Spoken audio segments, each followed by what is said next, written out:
Hello everyone. आप सभी का फिर से स्वागत है हमारे यूट्यूब चैनल सरल स्टडी सर्कल में। बच्चों, आज हमारा ये जो सिक्स चैप्टर है हिस्ट्री का, हमारे अतीत, भाग एक, क्लास सिक्स का सिक्स चैप्टर हम आज रीड करेंगे। ये आपका यूपीएससी के एग्ज़ाम्स में और सभी कंपटीशन एग्ज़ाम्स के लिए आपके लिए बहुत ज़्यादा इंपॉर्टेंट चैप्टर्स हैं हिस्ट्री के, जीएस के लिए। तो वीडियो को स्टार्ट करने से पहले आप चैनल को सब्सक्राइब जरूर करें, वीडियो को लाइक करें, शेयर करें और कमेंट करके बताएं कि आपको कैसी लगी आज की ये वीडियो। तो चलिए स्टार्ट करते हैं। लेसन नंबर 6 जो है हमारा नए प्रश्न नए विचार चैप्टर का नाम है। अंगा निकली सैर पर। अंगा आज पहली बार अपने विद्यालय की ओर से सैर पर जा रही थी। इसके लिए उसने देर रात महाराष्ट्र से वाराणसी उत्तर प्रदेश की ट्रेन पकड़ी।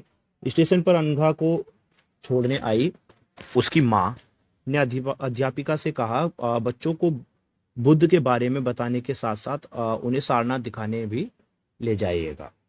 बुद्ध की कहानी। बौद्ध धर्म के संस्थापक सिद्धार्थ थे, जिन्हें गौतम के नाम से जाना जाता था। उनका जन्म लगभग 2500 वर्ष पूर्व हुआ था। यह वह समय था जब लोगों के जीवन में तेजी से परिवर्तन हो रहे थे। जैसा कि तुमने अध्याय 5 में पढ़ा, महाजन पदों के कुछ राज्य इस समय बहुत शक्तिशाली हो गए थे। हजारों साल के बाद फिर से नगर उभर रहे थे। गांव के जीवन में भी बदलाव आ रहा था।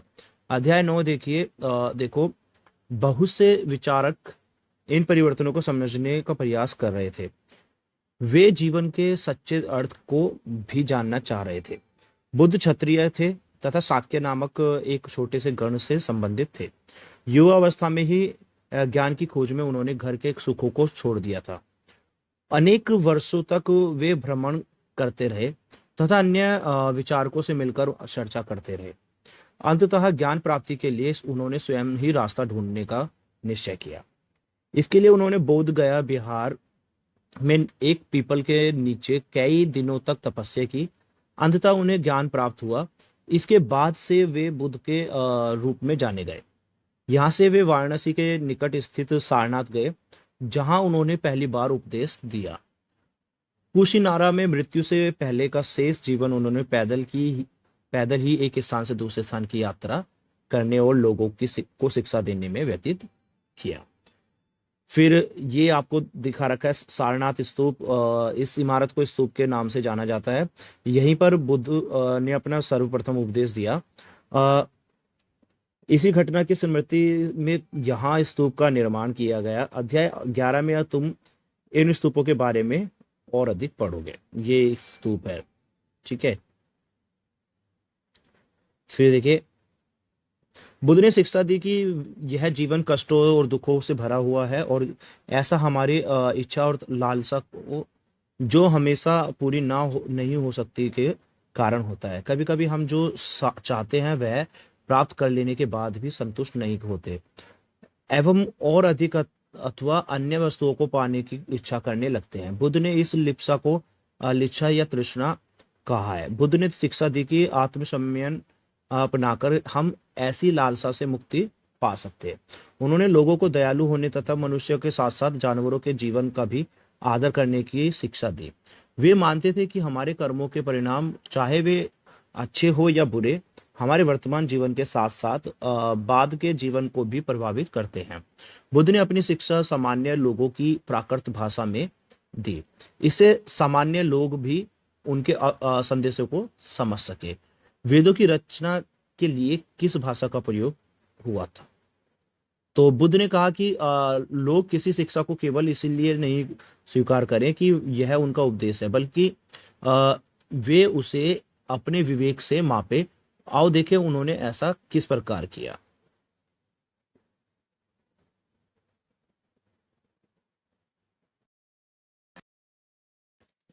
किस्सा गौतमी की कहानी। यह बुद्ध के विषय में एक प्रसिद्ध कहानी है। एक समय की बात है कि किस्सा गौतमी नामक एक स्त्री का पुत्र मर गया। इस बात से वह इतनी दुखी हुई कि वह अपने बच्चे को गोद में लिए नगर की सड़कों पर घूम घूम कर लोगों से प्रार्थना करने लगी कि कोई उसके पुत्र को जीवित कर दे। एक भला व्यक्ति उसे बुद्ध के पास ले गया। बुद्ध ने कहा, मुझे एक मुट्ठी सरसों के बीज लाकर दो, मैं तुम्हारे पुत्र को जीवित कर दूंगा। किस्मा गौतमी बहुत प्रसन्न हुई, पर जैसे ही वह बीज लाने के लिए जाने लगी, तभी बुद्ध ने उसे रोका और कहा, यह बीज एक ऐसे घर से मांग लाओ जहां किसी की मृत्यु ना हुई हो। कीसा गौतमी एक दरवाजे से दूसरे दरवाजे गई, लेकिन वह जहां भी गई उसने पाया कि हर घर में किसी न किसी के पिता, बहन, माता, भाई, पति, पत्नी, बच्चे, चाचा, चाची, दादा या दादी की मृत्यु हुई थी। फिर एक पहले इसे पढ़ते, भारतीय दर्शन के 6 पद्धति षड दर्शन। सदियों से भारत द्वारा सत्य की बौद्धिक खोज का प्रतिनिधित्व दर्शन की 6 शाखाओं ने किया। ये वैश्विक न्याय, सांख्य, योग, पूर्व मीमांसा और वेदांत या उत्तर मीमांसा के नाम से जाने जाते हैं। दर्शन की इन 6 पद्धतियों की स्थापना क्रमशः ऋषि कणद, गौतम, कपिल, पतंजलि, जैमिनी और व्यास द्वारा की गई मानी जाती है। ठीक है, जो आज भी देश में बौद्धिक चर्चा को दिशा देते हैं। जर्मन मूल के ब्रिटिश भारतविद फेडरिक मैक्स मूलर के अनुसार दर्शन की इन 6 शाखाओं का विकास कई पीढ़ियों के दौरान व्यक्तिगत विचारकों के योगदान से हुआ। यद्यपि ये एक दूसरे से भिन्न दिखते हैं, तथापि सत्य की इनकी समझ में आधारभूत तालमेल दिखाता है। उपनिषद। जिस समय बुद्ध उपदेश दे रहे थे, तो उसी समय या उससे भी थोड़ा पहले दूसरे अन्य चिंतक भी कठिन प्रश्नों का उत्तर ढूंढने का प्रयास कर रहे थे। उनमें से कुछ मृत्यु के बाद जीवन के बारे में जानना चाहते थे, जबकि अन्य यज्ञों की उपयोगिता के बारे में जानने को उत्सुक थे। इनमें से अधिकांश चिंतकों का यह मानना था कि इस विश्व में कुछ तो ऐसा है जो कि स्थायी है और जो मृत्यु के बाद भी बचा रहता है। उन्होंने इसका वर्णन आत्मा तथा ब्रह्म और अथवा सार्वभौम आत्मा के रूप में किया। वे मानते थे कि अंततः आत्मा ब्रह्म एक ही है। ऐसे कई विचारों का संकलन उपनिषदों में हुआ। उपनिषद उत्तर वैदिक ग्रंथों का हिस्सा थे। उपनिषद का शाब्दिक अर्थ गुरु के समीप बैठना है। इन ग्रंथों में अध्यापकों और विद्यार्थियों के बीच बातचीत का संकलन किया गया है। प्राय ये विचार सामान्यतः वार्तालाप के रूप में प्रस्तुत किए गए। बुद्धिमान भिखारी। यह वार्तालाप छांदोग्य उपनिषद नामक प्रसिद्ध उपनिषद की एक कहानी पर आधारित है। शौनक व अभिप्रेता ऋण नामक 2 ऋषि सार्वभौम आत्मा की उपासना करते थे। एक बार ज्यों ही वे भोजन करने के लिए बैठे, एक भिखारी आया और भोजन मांगने लगा। शौनक ने कहा, हम तुम्हें कुछ नहीं दे सकते। भिखारी ने पूछा, विद्वान आप किसकी उपासना करते हो? अभिप्रेतारिणी ने उत्तर दिया, सार्वभौमिक आत्मा की। ओ, इसका मतलब आप यह जानते हैं कि सार्वभौमिक आत्मा संपूर्ण विश्व में विद्यमान है। ऋषि ने कहा, हाँ हाँ, हम यह जानते हैं। भिखारी ने फिर पूछा, अगर यह सार्वभौमिक आत्मा संपूर्ण विश्व में विद्यमान है, तो यह मेरे अंदर भी है, विद्यमान है। मैं कौन हूँ? मैं इस विश्व का एक भाग ही तो हूँ। तुम सत्य बोलते हो युवा ब्राह्मण, इसलिए हे ऋषियों, मुझे भोजन ना देकर आप उस सार्वभौमिक आत्मा को भोजन देने से मना कर रहे हो। भिखारी की बात की सच्चाई जानकर ऋषियों ने उसे भोजन दे दिया। इन चर्चाओं में भाग लेने वाले अधिकांशतः पुरुष, ब्राह्मण तथा राजा होते थे। कभी कभी गार्गी जैसी स्त्री विचारकों का उल्लेख भी मिलता है। विद्वता के लिए प्रसिद्ध गार्गी राज दरबारों में होने वाले वाद विवाद में भाग लिया करती थी। निर्धन व्यक्ति इस तरह के वाद विवाद में बहुत कम ही हिस्सा लेते थे। इस तरह का एक प्रसिद्ध अपवाद सत्यकाम ज्वाला का है। सत्यकाम ज्वाला का नाम उसकी दासी माँ के नाम पर पड़ा। सत्यकाम के मन में सत्य जानने की तीव्र जिज्ञासा उत्पन्न हुई। गौतम नामक एक ब्राह्मण ने उन्हें अपने विद्यार्थी के रूप में स्वीकार किया तथा वह अपने समय के सर्वाधिक प्रसिद्ध विचारकों में से एक बन गए। उपनिषदों के कई विचारों का विकास बाद में प्रसिद्ध विचारक शंकराचार्य के द्वारा किया गया, जिनके बारे में तुम कक्षा 8 में पढ़ोगे। व्याकरणविद पाणि इस युग में कुछ अन्य विद्वान भी खोज कर रहे थे। उन्हीं प्रसिद्ध विद्वानों में एक पाणिनि ने संस्कृत भाषा के व्याकरण की रचना की। उन्होंने स्वर और व्यंजनों को एक विशेष क्रम में रखकर उनके आधार पर सूत्रों की रचना की। ये सूत्र बीजगणित के सूत्रों से काफी मिलते जुलते हैं। इसका प्रयोग कर उन्होंने संस्कृत भाषा के प्रयोगों के नियम लघु सूत्र लगभग 3000 रूप में लिखे।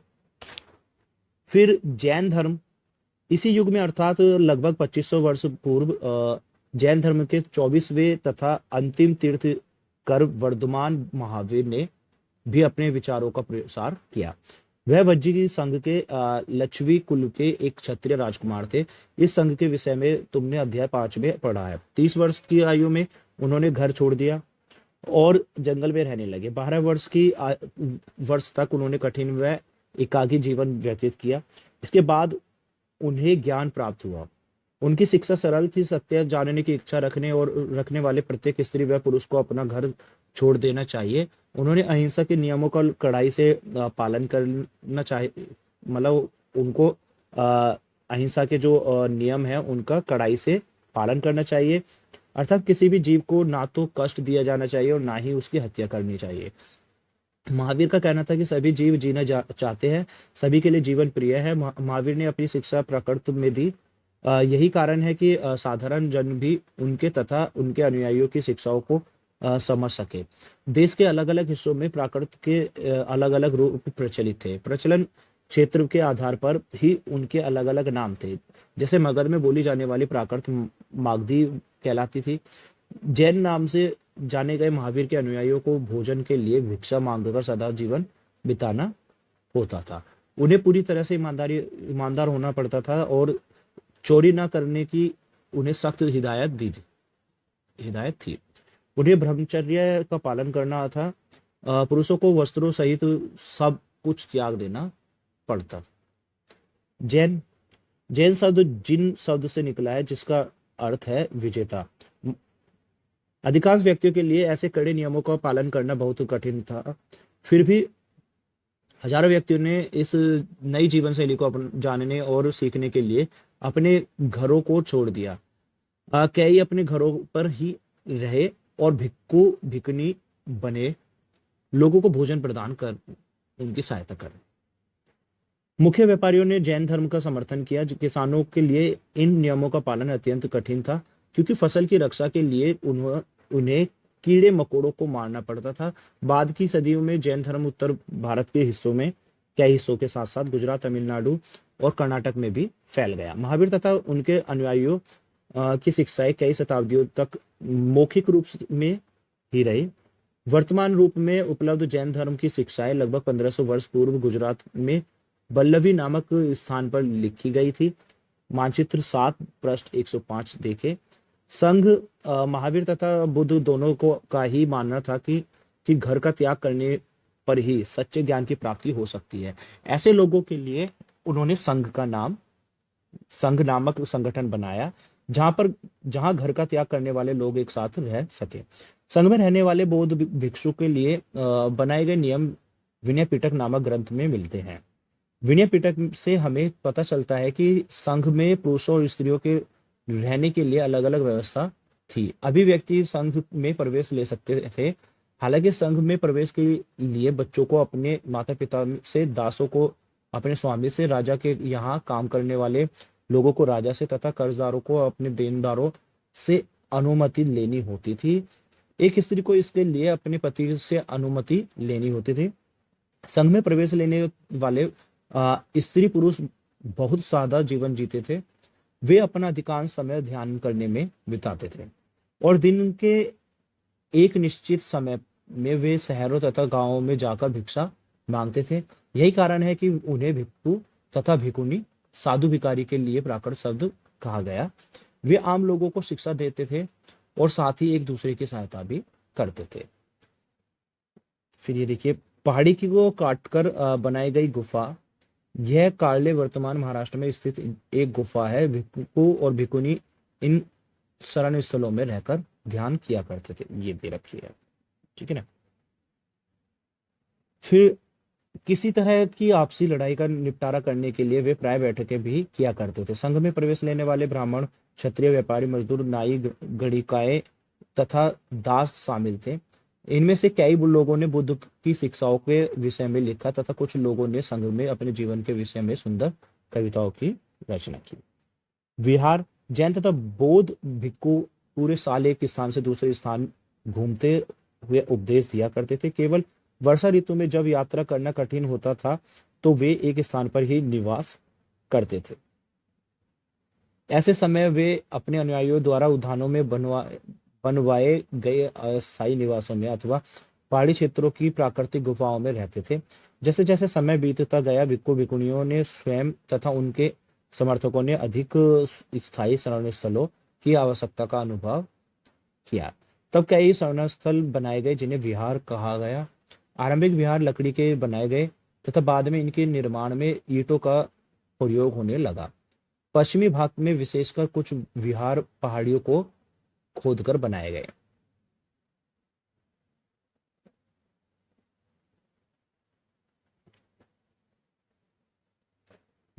एक बौद्ध ग्रंथ से ज्ञात होता है, जिस तरह महासागरों से में मिलने पर नदियों के अलग अलग पहचान पर समाप्त हो जाती है, ठीक उसी तरह बुद्ध के अनुयायी जब भिक्षु की श्रेणी में प्रवेश करते हैं तो वे अपना वर्ण, श्रेणी तथा परिवार सब त्याग देते हैं। प्राय किसी धनी व्यापारी, राजा अथवा भूस्वामी द्वारा दान में दी गई भूमि पर विहार का निर्माण होता था। स्थानीय व्यक्ति भिक्खु भिक्खुनियों के लिए भोजन, वस्त्र तथा दवाइयां लेकर आते थे, जिसके बदले ये भिक्खु और भिक्खुनी लोगों को शिक्षा देते थे। आगे आने वाले शताब्दियों में बौद्ध धर्म उपमहाद्वीप के विभिन्न हिस्सों के साथ साथ बाहरी क्षेत्रों में भी फैल गया। अध्याय 9 में तुम इनके बारे में और अधिक पढ़ोगे। आश्रम व्यवस्था। जैन तथा बौद्ध धर्म जिस समय लोकप्रिय हो रहे थे, लगभग उसी समय ब्राह्मणों ने आश्रम व्यवस्था का विकास किया। यहाँ आश्रम शब्द का तात्पर्य लोगों द्वारा रहने तथा ध्यान करने के लिए प्रयोग में आने वाले स्थान से नहीं, बल्कि इसका तात्पर्य जीवन की एक चरण से है। ब्रह्मचर्य, गृहस्थ, वनप्रस्थ तथा संन्यास नामक 4 आश्रमों की व्यवस्था की गई। ब्रह्मचर्य के अंतर्गत ब्राह्मण, क्षत्रिय तथा वैश्य से यह अपेक्षा की जाती थी कि इस चरण के दौरान वे सादा जीवन बिताकर वेदों का अध्ययन करेंगे। गृहस्थ आश्रम के अंतर्गत उन्हें विवाह कर एक गृहस्थ के रूप में रहना होता था। वानप्रस्थ के अंतर्गत उन्हें जंगल में रहकर साधना करनी थी। अंततः उन्हें सब कुछ त्याग कर सन्यासी बन जाना था। आश्रम व्यवस्था ने लोगों को अपने जीवन का कुछ हिस्सा ध्यान में लगाने पर बल दिया। प्राय स्त्रियों को वेद पढ़ने की अनुमति नहीं थी और उन्हें अपने पतियों द्वारा पालन किए जाने वाले आश्रमों का ही अनुसरण करना होता था। अन्य एटलस में ईरान ढूंढो। जरथुस्त्र एक ईरानी पैगंबर थे। उनकी शिक्षाओं का संकलन से जैन अवेस्ता नामक ग्रंथ में मिलता है। जैन अवेस्ता की भाषा तथा इसमें वर्णित रीति रिवाज वेदों की भाषा और रीति रिवाजों से काफी मिलते जुलते हैं। जरथुस्त्र के मूल शिक्षा का सूत्र है सद्विचार, सद्वचन, सद्कार्य। हे ईश्वर, बल, सत्य, प्रधानता एवं सद्विचार प्रदान कीजिए जिनके जरिए हम शांति बना सके। 1000 से अधिक वर्षों तक जरथुस्त्रवाद ईरान का एक प्रमुख धर्म रहा। बाद में कुछ जरथुस्त्रवादी नाम ईरान से आकर गुजरात और महाराष्ट्र के तटीय नगरों में बस गए। वे लोग ही आज के पारसियों के पूर्वज हैं। ठीक है, ये आपका 6 चैप्टर आपका कंप्लीट हो गया है। ये कुछ महत्वपूर्ण तिथियां दे रखी है। उपनिषदों के विचारक जैन महावीर तथा बुद्ध लगभग 2500 वर्ष पूर्व। जैन ग्रंथों का लेखन लगभग 1500 वर्ष पूर्व। तो इससे पहले की वीडियो भी मैंने ऑलरेडी प्ले लिस्ट में अपलोड कर रखी है, तो लिंक भी डिस्क्रिप्शन में आपको मिल जाएगा। अगर आपको वीडियो अच्छी लगे तो प्लीज़ कमेंट करके बताएं और नोटिफिकेशन बेल को प्रेस करना ना भूलें। और वीडियो को लास्ट तक देखने के लिए थैंक यू।